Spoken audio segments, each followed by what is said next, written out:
할렐루야! 오늘은 리더와 찬양팀의 수련회가 있는 관계로 온라인 예배를 드리게 됐어요. 우리가 교회 안에서 어떤 사정이 생기면 이렇게 종종 온라인으로 예배를 드리죠.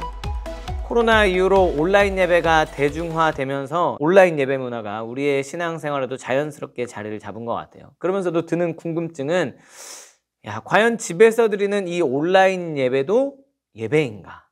그렇게 드리는 예배를 하나님께서 과연 받으실까? 이런 부분인 것 같아요. 최근에 우리 교회에 어떤 성도님이요, 직장으로 인해 금요철야 예배에 시간을 맞추어서 참석하실 수가 없으셨거든요. 그래서 집에서 이렇게 온라인으로 예배를 드리셨다고 해요. 그런데 예배를 드리면서 담임 목사님의 인도함에 따라 통성 기도를 하는 중에 글쎄 방언을 받으셨다는 이야기를 들었는데 굉장히 놀랍죠. 온라인으로 드렸는데도 말이죠. 예수님께서는 예배란 장소와 시간의 문제가 아니라고 말씀하셨어요. 장소가 아니라 최근에 찬양팀의 최석현 선생님이 계속 강조하신 태도라고 말씀하셨어요. 예수님께서는 영과 진리로 드리는 것이 예배라는 것, 진리 안에 있는 것, 성령 안에 있는 것, 그것이 바로 예배라는 거죠.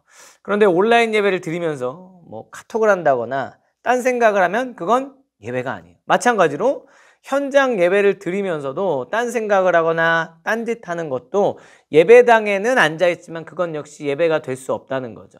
그러니까 교회에서든 온라인에서든 혹은 감옥에서든 지하 토굴에서든 성령 안에 있으면, 예수님 안에 있으면, 진리 안에 있으면 그것은 바로 예배가 될 수 있다는 거예요. 예수님은 예배를 드리다가 혹시 싸운 일이 생각나거든 가서 화해하고 와서 예배 드리라고 말씀하셨어요. 일주일 동안 여러분이 학교 생활 가운데 막 엉망진창으로 살다가 주일에 하루 교회에 와서 말씀 보고 찬양을 한다고 그게 어떻게 온전한 예배가 될 수 있겠어요? 중세시대의 면죄부로 죄를 탕감받을 수 있다고 하던 것과 오늘날 주일마다 교회에 나오기만 하면 천국에 갈 수 있다고 한다면 그때나 지금이나 다를 게 뭐가 있겠어요? 그렇죠? 많은 대형 교회들이 예배당이 가득 차서 들어갈 자리가 없으면 다른 공간에 영상을 틀어놓고 거기서도 예배를 드려요. 이것도 따지고 보면 미디어의 도움을 받아 예배를 드린다는 점에서 온라인 예배라고 할 수 있겠죠. 어떤 분은 설교자와 예배자가 커뮤니케이션이 안 되는 예배는 예배가 아니다라고 주장하기도 해요. 하지만 하나님을 사모하는 마음으로 말씀 안에서 그분과 소통하고 있다면 그것은 예배가 될 수 있다고 보여져요. 다시 말해서 온라인이든 오프라인이든 신령과 진정으로 드리는가 그렇지 않는가가 중요하다는 것이죠. 예수님께서는 일주일에 한 번 드리는 것으로 나머지 일주일의 생활을 보상받는 그 외식을 폐하러 이 땅에 오신 거예요. 성전에서 살다시피 해도 매일 기도한다고 해도 구제하거나 금식하고 그렇게 막 선한 일, 어떤 교회 안에서 하는 많은 일들을 한다고 해도 그것이 하나님을 의식해서 하는 게 아니라 사람을 의식해서 하는 행위라면 예배가 될 수 없다고 하신 거죠. 한편 온라인 예배에는 분명한 한계가 있는 건 있어 보여요. 온라인 예배는 하나님과 일정한 시간을 정해놓고 만나는 예배와는 달리 아무 때나 하나님을 만나는 데다가 심지어 화면을 중간에 정지시켰다가 재개하기도 하고 아니면 뭐가 필요해서 움직이기도 하는 이런 식으로 예배를 드린다는 점에서요, 내가 컨트롤 되기보다는 내가 컨트롤을 하는 예배가 되는 것 같아요. 간혹가다 갑자기 생뚱맞게 저에게 목사님 오늘은 온라인으로 예배를 드렸어요, 그렇게 이야기하는 친구가 있어요. 여러분 근데 온라인 예배를 드렸다는 형식보다 중요한 것은 예배의 주체가 누구냐는 것이에요. 어쩔 수 없는 상황 속에 부득이 온라인 예배를 드려야 하는 것과 그냥 오늘은 내가 교회에서 가서 드리는 현장 예배 말고 온라인 예배를 드리고 싶어서 집에서 드려야지, 이 두 상황의 동기는 천지 차이라는 거야. 그러니까 후자라면 예배의 주체는 하나님이 아니라 내가 되겠죠. 내 편의, 내 생각, 나의 어떤 그 상황에 맞춘 거니까. 그럼 그 예배는 이미 시작부터 잘못된 예배라는 것이.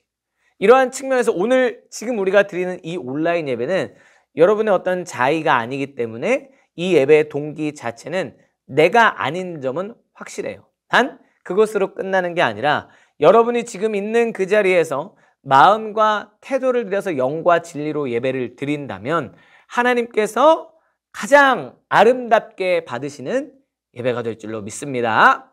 아멘. 온라인 예배에 관한 한 목사님의 짧은 글을 참고해서 목사님 생각과 함께 좀 나눠봤고, 오늘 우리가 함께 나눌 말씀은 구약성경 잠언서 16장 28절의 말씀이에요. 성경책 지금 다 갖고 있죠? 구약성경 929쪽에 있습니다. 잠언 16장 28절. 자, 한 목소리로 합독하겠습니다. 시작.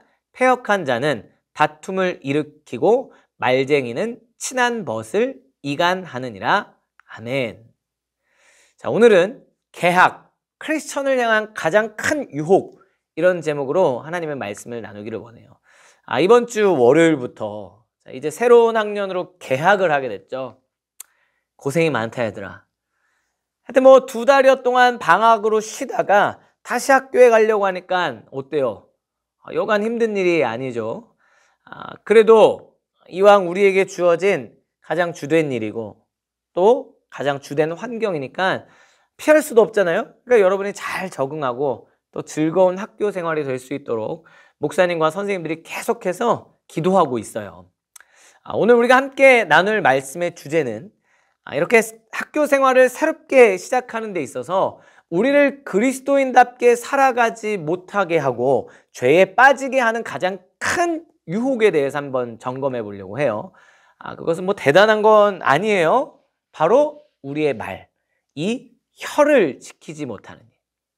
실제로 있었던 일인데요. 이름은 가명을 사용하겠습니다. 영희와 순자가 있어요. 목사님 맨날 이런 스타일로 이게 가명을 정하는 것 같은데, 영희와 순자는 이웃에 살면서 수년간 친구 사이로 지내고 있었어요. 그러나 아무도 몰랐지만 이 순자가 영희에게 항상 약간의 시기심을 품고 있었어. 어느 날 순자는 영희가 방과 후에 대박, 어떤 남자와 함께 차에서 내리는 걸 보게 됩니다.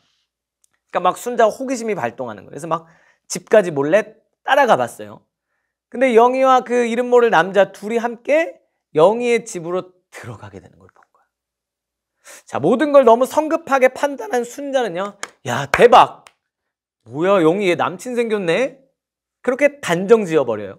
뿐만 아니라 아무도 없는 집에서 단둘이 무슨 짓을 하는지, 아니 자기 혼자 온갖 상상을 하고 있는 거예요. 그 순자는 자신이 목격한 바를 모든 친구들에게 퍼뜨립니다. 안 돼. 얼마 안 가서 학교 전체에 소문이 파다하게 퍼졌고 그 이슈가 여러 사람을 거치는 동안, 여러분 어때요? 예전에 카더라 통신 목사님 얘기했죠? 카더라는 점점 커져. 이 소문이 눈덩이처럼 불어나서 그만 영희에 대해서 온갖 안 좋은 풍문이 나돌게 된 거예요. 영희는 이 헛소문을 낸 장본인이 자기랑 가장 친한 친구인 순자였다는 사실을 알아내고 깜짝 놀란 거예요. 얼마나 놀라겠어. 그리고는 그냥 넘어갈 수 없어. 어쨌든 단판을 내긴 내야 되잖아요. 그래서 영희가 순자를 직접 만나서 며칠 전에 자기 집을 찾아온 남자는 뭔 남자친구야, 다름 아닌 자기 사촌이라는 사실을 밝혔어. 그러자 다행히도 순자가 승복해요. 당연히 자기가 잘못했어요. 너무나 염치가 없었고 그런 억측을 한 자기 스스로에게 너무 화가 난 거야. 그래서 영희에게, 영희야 미안하다, 진짜 미안해, 야, 어떻게 하면 이 일을 원점으로 좀 돌려놓을 수 있을까 물어봤어요. 여기에 대해 영희가 한참을 생각한 다음에 순자에게 이렇게 얘기해요. 그럼 너가 뭐 어디 가서 소문을 계속 퍼뜨리면서 말을 전했을 거 아니니 그 장소마다 가서 종이를 한 장씩 놓고 와라. 엥? 종이? 약간 어리둥절했지만 어쨌든 용서를 받고 싶은 심정의 순자는 영희가 시키는 대로 합니다. 막 돌아다니면서 종이를 놓고 와요. 순자가 돌아왔을 때 영희가 말했어요. 갔다 왔어? 그럼 다시 돌아가서 그 종이 다 주워와. 그래서 순자가 놀라면서 말하는 거야. 야, 그게 뭐 말도 안 되는 말이야. 불가능하지. 아마 지금쯤 가면 그 종이 다 날아가고 없어졌을 거야. 그러니까 영희가 순자에게 이렇게 얘기하는 거야. 너가 퍼뜨린 소문도 마찬가지야. 너가 아무리 진심으로 문제를 원위치 시키려고 해도 한 번 입 밖으로 새어나온 험담은 절대로 주워 담을 수가 없다. 맞아요, 여러분. 한 번 내 입에서 떠나간 말은 결코 주워 담을 수 없어. 성경은 이 말에 대해서 굉장히 많이 경고해요. 그리고 그것은 죄라는 최악의 열매를 맺게 한다는 거죠. 험담은요, 절대로 단순한 실수가 아니에요. 오히려 상대의 입장을 무시하는 이기적인 장난이라는 거예요.